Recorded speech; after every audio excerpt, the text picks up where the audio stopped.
గిరిజనుల అభివృద్ధి రాష్ట్ర సమగ్ర వికాసానికి కీలకమని ఆంధ్రప్రదేశ్ ముఖ్యమంత్రి చంద్రబాబు అన్నారు. అంతర్జాతీయ ఆదివాసీ దినోత్సవం సందర్భంగా అల్లూరి సీతారామరాజు జిల్లాలోని లెగిసపల్లిలో ఆయన పర్యటించారు. ఈ సందర్భంగా పలు అభివృద్ధి కార్యక్రమాలకు శంకుస్థాపన, ప్రారంభోత్సవాలు నిర్వహించారు.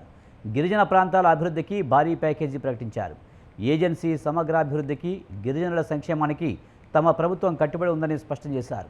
పాడేరులో జరిగిన సభలో ప్రసంగించిన ఆయన గిరిజనుల చిరకాల ఆకాంక్ష అయిన ఉపాధ్యాయ ఉద్యోగాల్లో 100% రిజర్వేషన్లు కల్పించే జీవో నెంబర్ 3ని పునరుద్ధరించే బాధ్యత తనదేనని ఉద్ఘాటించారు.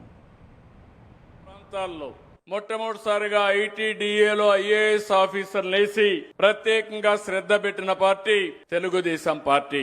ఈ రోజు మనకుండే 7 దాకా ఐటీడీఏలున్నాయి. ఈ 7 కూడా సమర్థవంతంగా పనిచేయాలంటే మంచి సమర్థమైన అధికార యంత్రాంగం కావాలని ఈ రోజు ఐఏఎస్ ఆఫీసర్లు పెట్టాం. ఈ రోజు ఇక్కడ మీరు చూసినప్పుడు 3,77,051 మంది గిరిజనులకి ప్రతి నెల 400, 600, 10,000, 4,000, 6,000, 10,000, 15,000 పింఛన్లిచ్చే ఏకైక రాష్ట్రం భారతదేశంలో ఒక్క తెలుగుదేశం ప్రభుత్వమే.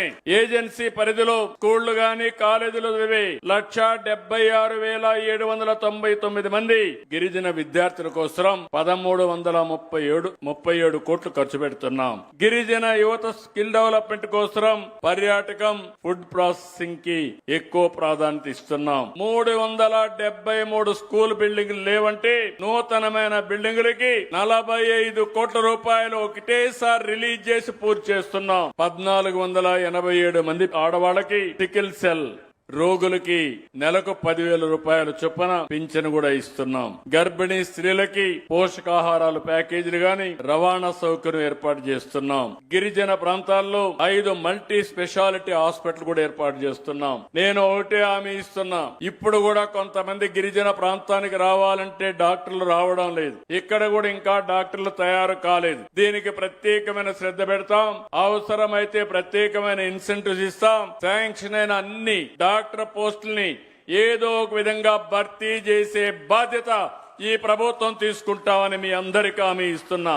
నేను ఇప్పుడు కూడా ఒకటే ఆలోచిస్తా ఉంటాను. అరకు కాఫీ గాని గిరిజన ప్రాంతంలో ఆర్గానిక్ అగ్రికల్చర్ ప్రమోట్ చేసి దానికి అవసరమైన సర్టిఫికేషన్ ఇప్పించి ట్రేసబిలిటీ పెట్టి మనం తయారు చేసే వ్యవసాయ ఉత్పత్తులు ప్రపంచం మొత్తం మార్కెట్ చేయాలన్న ఆలోచన. ఒకప్పుడు మీరు చూస్తే ఒక నాంది ఫౌండేషన్ ద్వారా ప్యారిస్ లో కూడా ఒక అరకు కాఫీ స్టాల్ మనం పెట్టాం.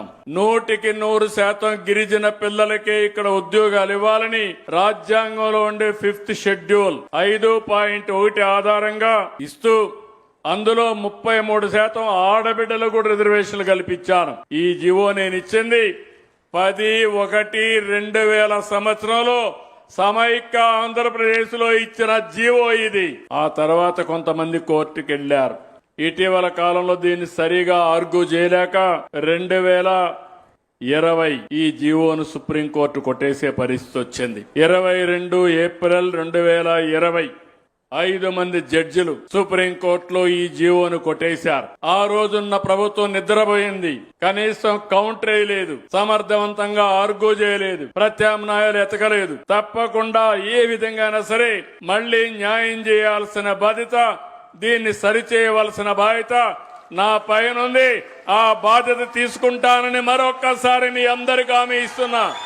నేను అడుగుతున్నా, మిమ్మల్ని రౌడీయిజం అవసరమా? రాజకీయానికి సేవాభావం కావాలి.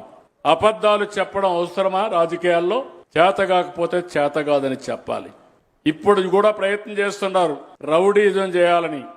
నేను ఒకటే చెప్తున్నా, ఒకసారి మోసపోయాను గాని రెండోసారి మోసపోవడానికి కొండే CBN ఏజెన్సీ ఏరియాలో గంజాయి పెంచి మన పిల్లల జీవితాలు నాశనం చేయాలనుకున్న వ్యక్తులు మళ్ళా కపట నాటకాలతో వస్తే క్షమించాలా అని మిమ్మల్ని అడుగుతున్నా. అందుకే మీకోసం గట్టిగా ఉంటా, స్టబన్ గా ఉంటా. నేరస్తులు రాజకీయ ముసుగులో ఉంటే ముసుగు తీసి వీళ్ళని ఎక్కడ పెట్టాలనో అక్కడ పెట్టే బాధ్యత, మీకు రక్షణ ఇచ్చే బాధ్యత నాదని నా ప్రజలందరికీ విజ్ఞప్తి చేస్తున్నా.